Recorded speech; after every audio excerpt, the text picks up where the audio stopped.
ស្ដីគ្នាយើងទាំងអស់គ្នាថ្ងៃនេះគេថាឈុតចេញថ្មីបាទឈុតចេញថ្មីចំនួន2ឈុតកន្លែងតែយើងមានពេជ្រមានអាកាតពេជ្រនេះគ្នាយើងណែពីមុនធ្លាប់ចាប់មកគឺសំបាន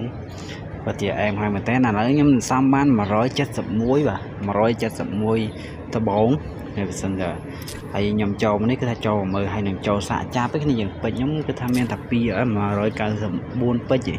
តែខ្ញុំនឹងសាកចាប់វា5ដងសាកមើលអញ្ចឹងណាគេថាវាហែងតែតាមពិតអាកាសនោះខ្ញុំមានគ្រប់ហើយឈុតនេះគឺថាវាស្អាតម្យ៉ាងអានេះគឺថាកតាបនេះ skin កតាប skin កតាបពណ៌លឿងដូចដាវមកនេះយើងដូចដាវអានេះឈុតនេះវាអត់សូវស្អាតទេម៉ូតកៅអៅវាអត់សូវស្អាតបាន effect ដៃយោងអញ្ចឹងណាតែបើកៅអៅម៉ូតចាញ់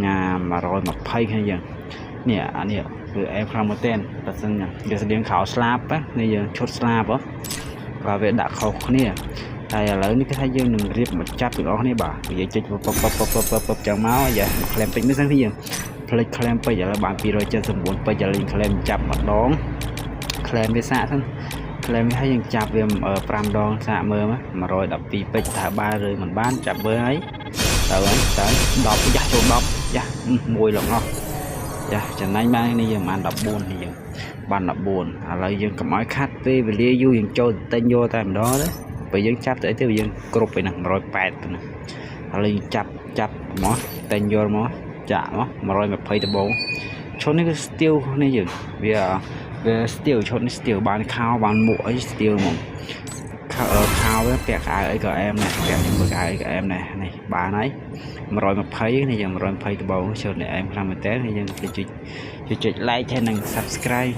ឲ្យមេដៃម្នាក់មួយផងនេះយើងវីដេអូរបស់យើងក៏មានតែប៉ុណ្ណឹងដែរកុំភ្លេចជួយ follow page ជួយ follow page ជួយ subscribe ម្នាក់មួយផងនេះយើងបាយបាយ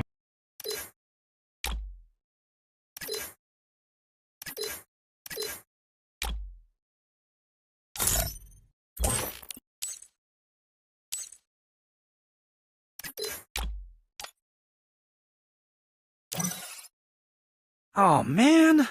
I should have finished those deep fried chicken wings from last night. I'm starving.